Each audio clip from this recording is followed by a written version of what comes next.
Avant d'entamer la présentation, j'aimerais bien faire un petit rappel des faits marquants sur les plans économiques, monétaires et financiers qui ont caractérisé les 3 dernières années.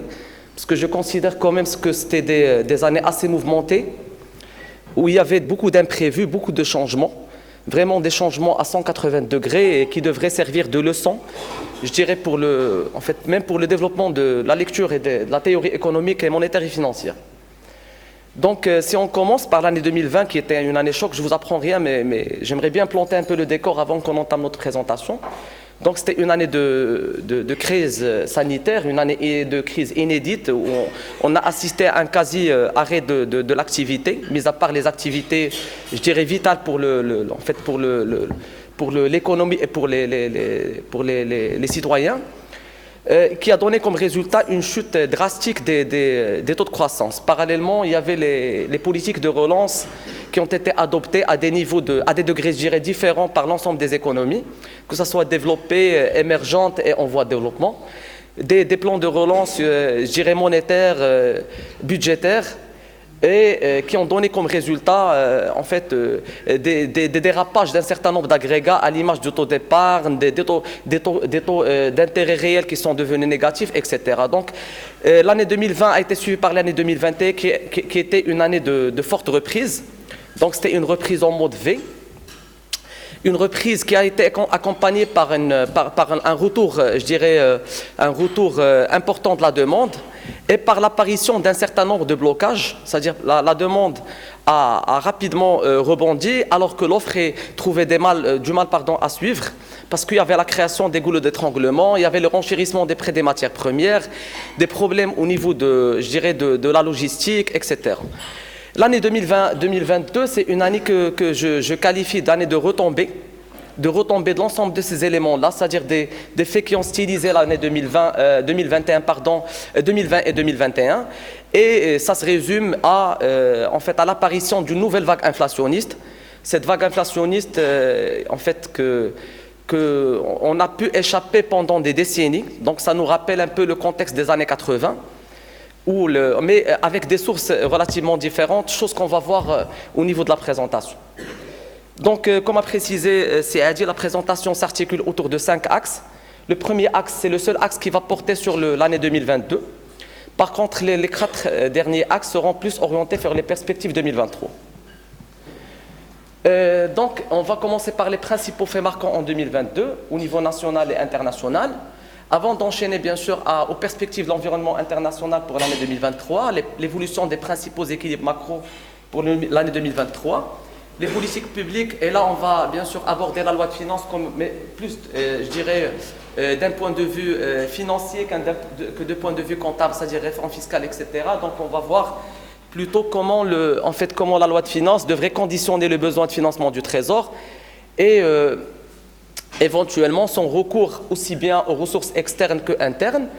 Et en dernière partie, on va vous exposer un peu notre vision marché 2023 qu'on aimerait bien implémenter par votre échange et par vos visions croisées.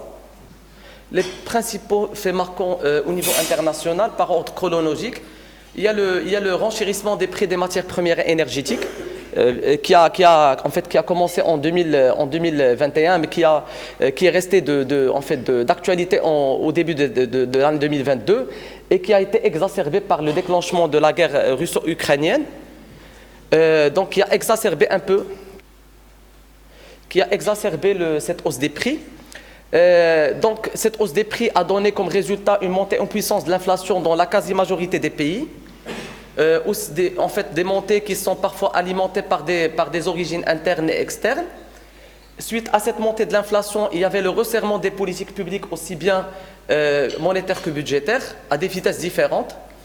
Je dirais cette différence entre les vitesses de resserrement a créé une perturbation au niveau des marchés de change mondial, avec un dollar qui a touché son creux de 0,96%.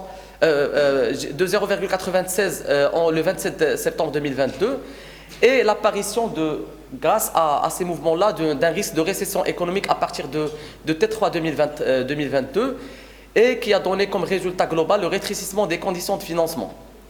Donc, en résumé, si on veut, c'est-à-dire résumer l'évolution je dirais, de la conjoncture internationale en 2022, c'est que les économies s'orientent d'une manière consciente et vers une récession afin de lutter contre la durabilité de l'inflation. Sur le plan national, on a essayé de ventiler par sphère. Donc sur le plan économique, on est passé par une année de sécheresse parmi les plus dures depuis des décennies, avec un stress hydrique important, un taux de remplissage des barrages qui a touché un creux historique. Il y a la montée en puissance de l'inflation qui a commencé par une inflation importée et un choc sur l'alimentation frais et par la suite à une transmission vers les produits non échangeables, c'est-à-dire les produits locaux. Et il y avait le fort creusement du déficit commercial. On a quand même touché un creux historique, en fait un pic historique de 300 milliards de dirhams, contre une moyenne d'avant-crise autour de 200 milliards. Et la seule nouvelle, en fait la bonne nouvelle, mais qui était plus expliquée par les difficultés de financement du Trésor, c'est l'atténuation du déficit public en 2022. Sur le plan monétaire également, il y avait beaucoup de changements. Il y a le relèvement en 2 temps du taux directeur de 100 points de base, la première en septembre et la deuxième en décembre. L'injection par Banque Maghreb d'un montant supérieur aux besoins du marché interbancaire. On aura l'occasion de voir ça plus en détail au niveau de la partie politique monétaire. Et il y a le changement au niveau de la structure des injections de BAM. Donc en fait, après le déclenchement de la crise Covid, Banque Maghreb a dû recourir à des instruments, de long terme, notamment les prêts garantis et les pensions livrées. Mais avec le passage de la crise, on remarque un retour vers l'instrument principal qui est les avances à 7 jours. Sur le plan financier, tout le monde le sait, il y a le rétrécissement des marges de financement du Trésor, que ce soit au niveau national qu'international. Le recours du Trésor à des opérations exceptionnelles vers la fin de l'année, des émissions à taux variable sur 5 ans et à très court terme de 35 et 45 jours. Et il y a le fameux tirage sur la LPL qui a été annoncé par M. Louali lors de la conférence de presse du dernier conseil et qui a servi à rembourser un prêt en devise. Donc, en résumé, la situation en 2022 de l'économie nationale se résume comme suit. C'est une amélioration. Après une amélioration, il y a une certaine déstabilisation des équilibres macro qui est plus drivée par la mauvaise conjoncture, que ce soit au niveau national qu'international. Pour ce qui est de l'environnement international, les prévisions pour 2023, donc l'analyse se focalise sur 3 piliers. Le premier pilier, c'est l'évolution de la conjoncture chez les partenaires. Ça détermine un peu comment la demande adressée à notre économie devrait évoluer en 2023. Donc on voit qu'il y a un fort ralentissement de la croissance qui va être constaté au niveau des économies partenaires, notamment la France et l'Espagne, et même l'Union européenne. Donc on devrait passer un taux de croissance de 3,1% pour l'Union européenne à 0,5%. Quand même, c'est une baisse assez importante. Idem pour la France de 2,5 à 0,7 et pour l'Espagne de 4,3 à 1,2. L'inflation devrait également ralentir après le pic historique enregistré en 2022, mais resterait à des niveaux qui sont assez élevés. Donc, c'est les prévisions du FMI selon le World Economic Outlook de octobre 2022, ça tourne autour de 5,7 pour l'Union européenne, 4,6% pour la France et 4,9% pour l'Espagne. Donc des niveaux qui restent très élevés par rapport théorique de la BCE. Et il y a l'amélioration du marché de l'emploi, mais qui est accompagnée d'une baisse prévue de la demande. Normalement, l'emploi, c'est un indicateur qui est post-cycle économique, c'est-à-dire qu'après la reprise, qu'on a une amélioration de l'emploi, et après la récession, qu'on commence à recenser l'impact sur l'emploi. Donc, tant d'éléments qui laissent présager un climat un peu difficile vis-à-vis des partenaires, c'est-à-dire qu'ils nous laissent présager, un ralentissement, une baisse de la demande étrangère adressée à notre économie, mais également des investissements directs étrangers.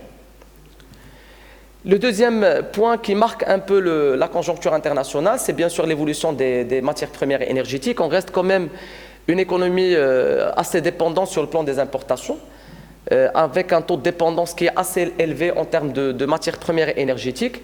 Et quand on voit l'évolution au niveau international, d'après les perspectives de la Banque mondiale publiées également en octobre, On voit qu'il y a en fait, les pics qui ont été enregistrés en 2023, mais qui devraient corriger que partiellement en 2023, qui ont été enregistrés en 2022 et qui devraient corriger partiellement à la baisse en 2023. Donc, certainement, il y aura une baisse qui est plus expliquée par le retour de la demande au niveau international, mais on devrait rester à des niveaux de prix et de cours qui sont relativement élevés par rapport au niveau d'avant la crise.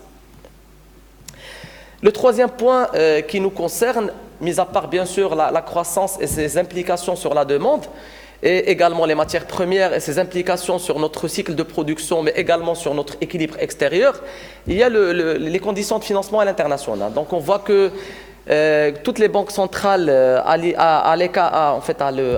l'exception de la Turquie, ils ont toutes en fait revu un peu leur... pas un peu, mais vraiment d'une manière très importante leur taux directeur. Pour le cas de la Fed, c'est plus 4%, la BCE, c'est plus 2,5%. On voit que juste la Turquie qui résiste à ce mouvement de resserrement de la politique monétaire grâce à la stratégie de leur président, mais d'ailleurs qui donne un chiffre d'inflation qui est vraiment hors norme. On voit également que les taux d'inflation enregistrés à fin octobre sont c'est-à-dire hors normes, sont des pics historiques. Et en fait, l'impact sur les taux 10 ans qui reflète un peu les conditions de financement à l'international, en fait, comme on le voit sur le deuxième graphe, ça montre une évolution assez ascendante qui risque d'être amplifiée par la poursuite de ce resserrement en 2023. Donc, si on veut résumer, 3 facteurs clés devraient avoir des effets sur la conjoncture. C'est principalement le fort ralentissement de la croissance chez les partenaires, la cherté des prix des matières premières malgré la baisse prévue en 2023 et la poursuite du resserrement des politiques monétaires qui devrait encore enchérir le coût de financement à l'international. Ces trois facteurs clés devraient exercer potentiellement un impact sur la demande étrangère adressée à notre économie et les IDE. Le creusement supplémentaire du déficit commercial qui pourrait être amplifié par le mouvement des taux de change et le rétrécissement des conditions de financement du Trésor à l'international. Toutefois, il y a des balances de risque qu'on devrait surveiller. Bien sûr, c'est tout ce qui est géopolitique. Il y a le prolongement de la guerre russo-ukrainienne, mais également les tensions géopolitiques, que ce soit au niveau du Moyen-Orient ou de l'Asie. Il y a l'abandon récent de la stratégie zéro Covid par la Chine qui devrait corriger la demande internationale et pourrait avoir un impact important, je dirais, sur les prix des matières premières et énergétiques. Et il y a l'évolution de la parité euro-dollar compte tenu du différentiel de resserrement des politiques monétaires entre la BCE et la Fed. Donc, nous pensons que la conjoncture internationale en 2023 risque d'être plus impactée par les tensions géopolitiques que par le fondamental, notamment offre-demande. Ok, s'agissant des perspectives des principaux équilibres macro, donc on va essayer de balayer un peu la croissance, l'évolution de la masse monétaire, l'inflation. On va faire un petit zoom sur l'inflation quand même parce que c'est quand même un phénomène qui nous a interpellés en 2022. Avant de finir par l'équilibre extérieur. Pour la partie finances publiques, on va bien sûr l'avoir au niveau des politiques publiques. Pour la croissance, on s'oriente vers une reprise de la croissance, mais qui reste bien sûr tributaire du bon déroulement de la saison agricole 2022-2023. Les premières pluies enregistrées au cours du mois dernier nous a rassurés, mais légèrement par rapport au stress hydrique, mais on n'a pas encore la garantie d'avoir une bonne année agricole. Donc si on fait une bonne année agricole avec une campagne moyenne autour de 75 millions de quintaux, sachant qu'en 2022 on était aux alentours de 34 millions, la valeur ajoutée agricole devrait corriger à la baisse, profitant bien sûr de l'effet de base pour passer de moins 15 à plus 7%. La composante non agricole devrait, comme j'ai précisé, souffrir un peu de la régression prévue de la demande étrangère, accompagné de rétrécissement des conditions de financement même au niveau national et le renchérissement des coûts de production qui peut créer une inflation au niveau des activités non agricoles. Donc si on résume tout ça, on devrait passer d'une croissance autour de 1% en 2022 à environ 3% prévu pour 2023. Du côté de la demande, l'évolution va être plus ou moins mitigée. Il y a les investissements qui devraient, sur lesquels on compte vraiment en 2023, compte tenu de l'enveloppe, je dirais, historique prévue dans le cadre de la loi de finances de 300 milliards de dirhams. Par contre, côté demande des ménages, on s'attend à une amélioration en cas de réalisation d'une bonne année agricole à cause de, parce qu'il y a à cause de la hausse prévue des revenus des ménages, je dirais, des ménages ruraux. Mais ça reste bien sûr entouré par le risque de non-réalisation d'une campagne agricole assez bonne. Du côté de la demande étrangère, on s'attend à une baisse de la demande étrangère en liaison avec la dégradation de la conjoncture. Donc, côté croissance, il y a 3 facteurs de risque qui pèsent. C'est bien sûr le mauvais déroulement de la saison agricole, l'évolution des prix des matières premières, comme j'ai précisé au niveau de la partie internationale, et la durabilité de l'inflation qui pourrait avoir un impact très considérable sur le pouvoir d'achat des ménages. Donc si on peut voir des deux côtés, côté création de richesse, le primaire, il reste bien sûr à la merci de la pluie. Le secondaire à l'évolution des prix des matières premières d'un côté et la demande de l'autre. Et pour certaines branches tertiaires, il y a le risque de la mauvaise conjoncture qui pourrait impacter principalement les 2 branches, transport et tourisme.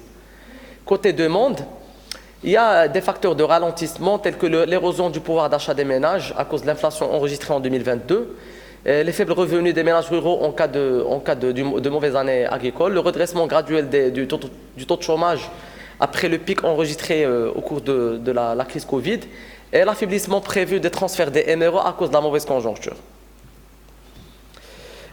Pour ce qui est du côté de la masse monétaire, ça représente quand même un facteur à surveiller parce que avec la baisse, je dirais, du taux directeur et l'impact sur les taux créditeurs, on a assisté quand même à une hausse assez conséquente de la masse monétaire, surtout en 2020. Le taux certainement a régressé, mais quand même en termes on a enregistré un saut en termes de cette masse monétaire prise par rapport au PIB. Et là, ça nous renvoie un peu sur la pression qu'exerce la monnaie sur le pouvoir d'achat. Parce que quand il y a une masse monétaire qui croît plus que la création de richesse, il y a une inflation monétaire qui se forme. Avec le rétrécissement entamé par la Banque centrale, on risque d'avoir un renversement de cette tendance avec une baisse prévue de cette croissance de la masse monétaire. Les taux créditeurs, déjà, on voit qu'ils ont commencé déjà à augmenter avec la hausse du taux directeur de 100 PBS, mais on les voit décoller très lentement. Et ça devrait corriger les tendances enregistrées, notamment la forte hausse de la partie liquide, au détriment de la partie stable des ressources bancaires, c'est-à-dire la hausse de la circulation fiduciaire et des dépôts à vue, au détriment des dépôts à terme et des comptes sur carnet. Donc, en résumé, ce resserrement devrait aussi freiner et là, c'est l'un des objectifs secondaires par rapport à l'inflation de ce resserrement de la politique monétaire, c'est de ralentir un peu le taux de croissance de la masse monétaire, mais également de ralentir la partie, liquide de la masse monétaire, notamment la circulation fiduciaire, qui commence à représenter un point d'inquiétude, et également les dépôts à vue au détriment des dépôts à terme et des comptes sur carnet. Pour ce qui est de l'inflation, je vais faire très rapidement un petit rappel de la structure de l'inflation. On a quand même une inflation qui est prédominée par les produits alimentaires, le logement, eau et gaz, électricité et les transports. Donc c'est à peu près c'est la structure d'inflation chez les pays en voie de développement. L'étude d'actualisation qui a été menée en 2018 n'a pas vraiment donné de changement important, c'est-à-dire qu'on est resté presque aux mêmes proportions, donc c'est une inflation qui est assez prédominée par l'alimentaire, suivie par comme j'ai précisé, par le logement et par le transport. Là, c'est la composante sous-jacente et sa répartition en biens non échangeables. Donc, c'est cette répartition-là qui a fait déclencher la réaction de la Banque centrale, ou plutôt a été avancée comme étant un argument en faveur d'un rétrécissement de la politique monétaire. L'inflation sous-jacente, qui exclut bien sûr les produits alimentaires à prix volatile, à tarifs réglementés et les carburants et lubrifiants, laisse comme inflation sous-jacente, c'est-à-dire comme noyau de l'inflation, 62,9% du panier global de l'inflation. L'analyse par segment de ces 62,9% laisse remarquer que les biens échangeables avec l'extérieur prédominent par rapport aux biens non échangeables. Donc c'est réparti 35,5% contre 27,4%, d'où la pression exercée par les biens importés sur le panier de consommation nationale. En fait, cette pression-là a été plus démontrée dans le cadre d'un papier de recherche qui vient d'être publié par Banque Maghreb sur les sources d'inflation. Ils ont analysé au cours des 3 dernières décennies comment les différentes sources d'inflation ils ont impacté l'évolution de la hausse des prix. Ils ont trouvé qu'il y a 2 sources qui impactent la hausse des prix. En fait, deux sources récentes, parce que quand même on avait une inflation qui était purement alimentaire, qui était plus liée à la pluviométrie. Et là, on est en train de transiter vers une inflation qui est plus exposée aux biens importés et également exposée aux anticipations d'inflation. Et on va voir ça plus clairement au niveau de ce graphe, parce que quand on a démarré l'année, donc on voit que les biens échangeables, ils ont démarré à un rythme assez soutenu. Et à partir du mois de mars, avril-mars, entre avril et mai, on voit que les biens non échangeables ont décollé. Donc, les biens échangeables, c'est les biens qu'on échange avec l'extérieur. Non échangeables, c'est-à-dire que les biens qu'on produit localement et qu'on ne peut pas les substituer par des biens importés. Et je pense que cette hausse-là est expliquée bien sûr par la hausse d'une part des intrants, parce que même les biens produits localement, il y a un taux de dépendance aux biens importés d'un côté. Il y a bien sûr l'érosion ce qui a causé une érosion, des marges pour les opérateurs, mais également une dégradation, du pouvoir d'achat des ménages, des artisans, etc., qu'ils ont dû répercuter sur le prix de prestation de leurs services. Et si on veut analyser d'une manière structurelle les déterminants de l'inflation, on voit que l'inflation alimentaire est devenue moins corrélée par rapport à la pluviométrie grâce à la stratégie agricole qui nous a permis de développer une capacité de stockage d'eau assez intéressante, mais ça a été impacté en 2022. Mais par contre, la structure du panier fait que l'inflation reste toujours drivée par l'alimentaire. Les perspectives d'inflation laissent présager une baisse pour 2023 et pour 2024, mais le léger rebond pour 2024, c'est plus lié à la décompensation prévue.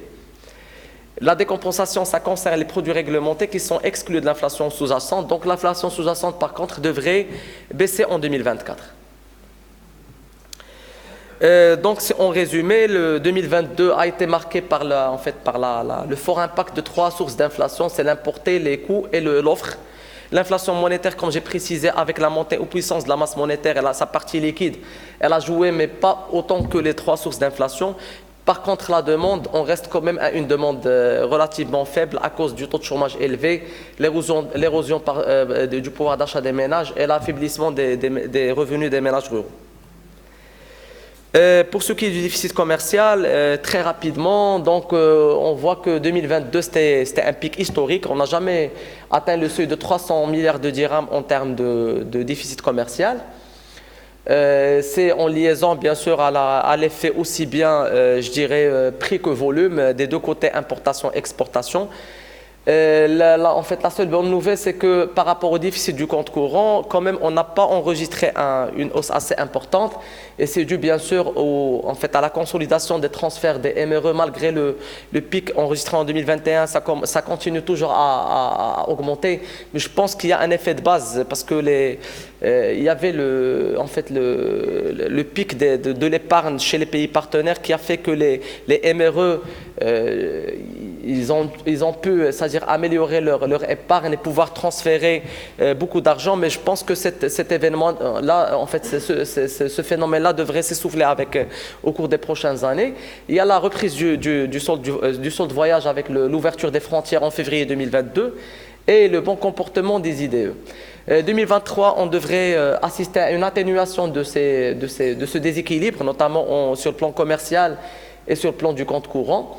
Les deux. Sur le plan commercial, c'est plus lié à l'effet prix du côté des importations et l'effet volume du côté des exportations. Principalement pour l'agroalimentaire, parce que quand même on passe par une période de stress hydrique et ça devrait impacter nos exportations en agroalimentaire. Pour ce qui est des réserves de change, il y a toujours la partie financière de la balance de paiement qui sauve la mise. Donc sur la base c'est un petit passage que j'ai repris du dernier rapport sur la politique monétaire de la Banque centrale. Donc il y a l'hypothèse d'un don de 2 milliards et d'un financement extérieur du Trésor. Là, c'est un financement extérieur net de 39 milliards. C'est-à-dire au niveau de la loi de finances, on va le voir par la suite que le financement du besoin brut table sur 60 milliards. Mais il n'y a que 39 milliards qui est pris en considération en net. Donc ça laisse prévoir plutôt des tombées à hauteur de 21 milliards de dirhams. Par contre, il y a un élément qui inquiète quand même, c'est l'autocouverture des importations qui a beaucoup baissé, mais ce n'est pas à cause de la baisse des réserves en nominal, mais plutôt à la hausse des importations. Donc on est quand même passé d'un niveau supérieur à 6 mois d'importation à des niveaux aux alentours de 5,5 mois d'importation. Donc en gros, le compte courant devrait s'atténuer de 1%, presque 1% en 2023, en liaison bien sûr avec la baisse prévue du déficit commercial, compte tenu de la baisse des régressions prévues côté importation-exportation, d'un ralentissement des transferts des MRE, d'une régression des recettes touristiques et d'une faible baisse des IDE à cause de la conjoncture chez les partenaires. Donc, si on veut résumer la conjoncture nationale en quelques phrases, je dirais pour 2023, c'est une croissance économique en reprise, mais sous l'hypothèse d'une bonne campagne agricole, une campagne agricole moyenne. Le ralentissement de la masse monétaire et sa composante liquide à cause de la reprise des taux créditeurs bancaires et des taux d'épargne au sens large. Le recul de l'inflation après le pic de 2022 et une atténuation du déficit commercial et du contrôle. La balance des risques à surveiller, c'est bien sûr c'est la pluviométrie, en premier lieu, parce que ça risque de tout déstabiliser. L'envolée des prix des matières premières sous l'effet des conflits géopolitiques, l'accentuation du risque de récession chez les partenaires, à cause bien sûr de la guerre, et la durabilité de l'inflation et son impact probable parce que c'est déjà la transmission des biens non échangeables vers les biens non échangeables, c'est un phénomène normalement qui prend assez de temps. On ne peut pas estimer que l'année 2022 a donné terme à ce processus-là. Donc en termes de politique publique, je vais très rapidement passer en revue un peu les prévisions de la politique monétaire et zoomer un peu sur l'instrument que Banque Monétaire compte utiliser en 2023, notamment l'opération d'Openmarkt. Donc, on juge que la politique était globalement accommodante, c'est-à-dire que la Banque centrale en 2022 a attendu la confirmation des origines internes de l'inflation pour faire bouger l'autodirecteur. En termes de facteurs autonome, on prévoit toujours une poursuite de la hausse de la circulation fiduciaire, donc c'est une hausse qui est assez structurelle. Les réserves de change également sont prévues d'après la prévision en hausse de 21 milliards, ce qui devrait donner comme résultat une atténuation du déficit de liquidité prévu en 2023 d'environ 1 milliard de dirhams. Donc on peut qualifier ça du cas de stabilité du déficit. Côté injection, on voit que l'État va changer un peu de stratégie en 2022. Il y a le recours de plus en plus important aux avances à 7 jours au détriment des instruments de long terme. Ça démontre que l'état de stress et de panique est relativement derrière nous, parce que donc, au cours de la crise 2020, ils ont essayé de changer un peu de stratégie d'implémentation de besoins, en recourant plus aux instruments de long terme et au détriment de l'instrument principal qui a des avances à 7 jours. Mais 2022, on a vu que le début du renversement de cette tendance-là.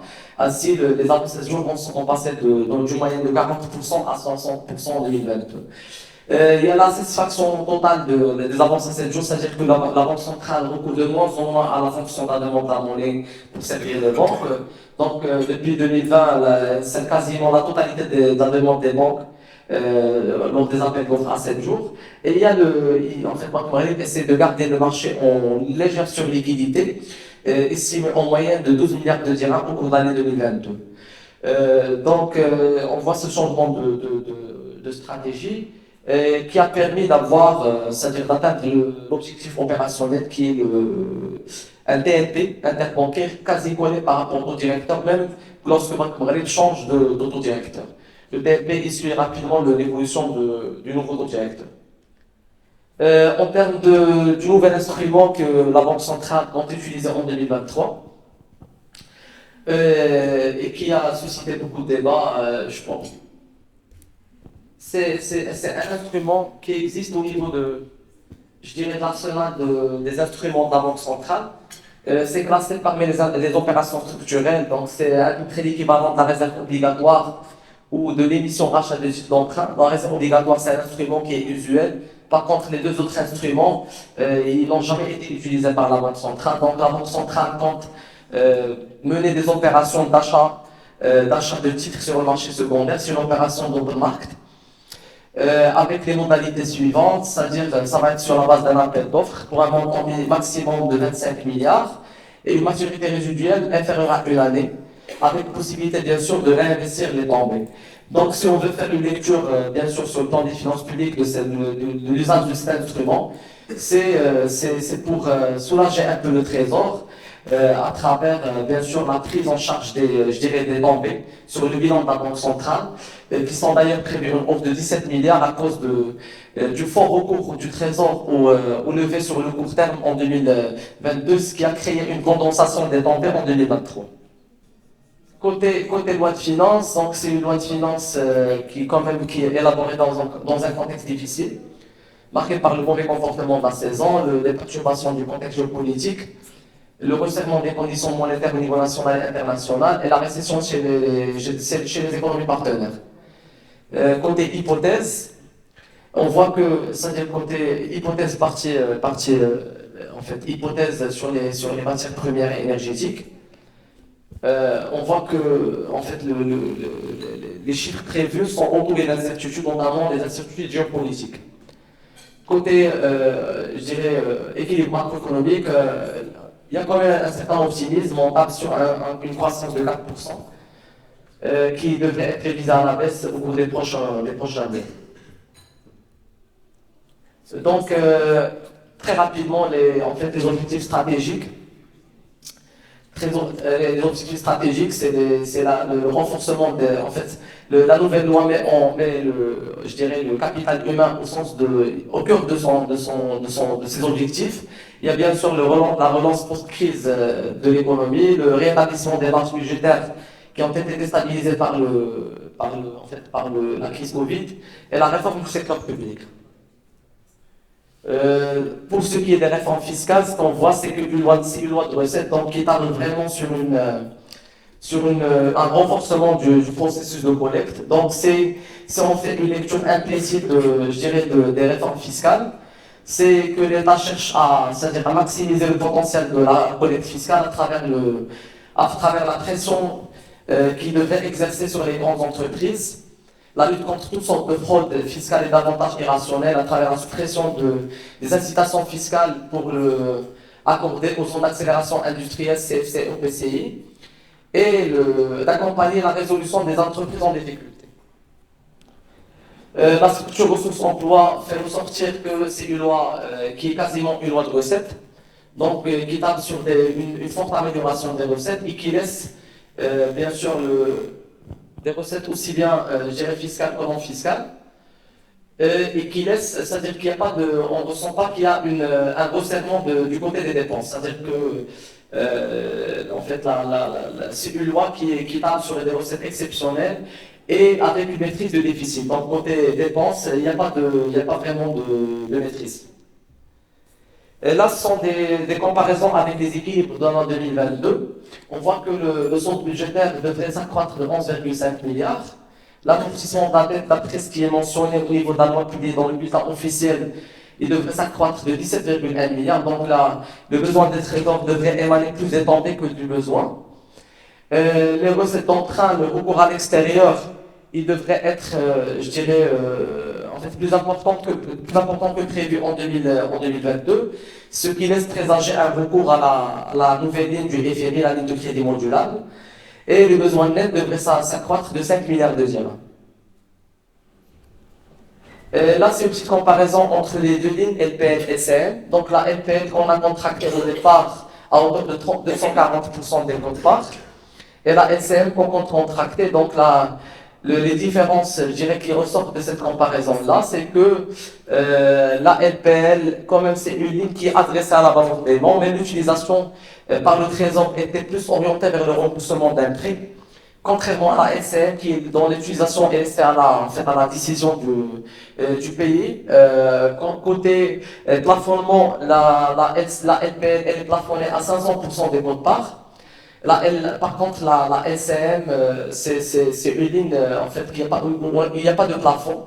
Et même la durée de remboursement, elle est assez allongée par rapport à la LPL. Donc, c'est 3 ans et un trimestre à 5 ans contre 2 ans et un trimestre pour la LPL. Et côté commission à intérêt, c'est presque les mêmes commissions à intérêt qui sont calculées pour les deux lignes.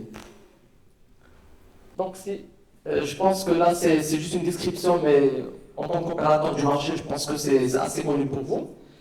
On passe au scénario. Les conditions du marché en 2023, c'est le besoin du trésor, il n'est pas très énorme. Le recours au financement 60 milliards à l'étranger, donc ça ne devrait pas créer un vrai besoin sur le marché national. Mais par contre, il y a la rareté des opportunités de placement. En termes d'anticipation, il y a les décisions qui devraient driver un peu l'évolution de la courbe. Et il y a l'intervention donc sur le marché secondaire qui est très attendue à travers l'opération d'Opmarkt.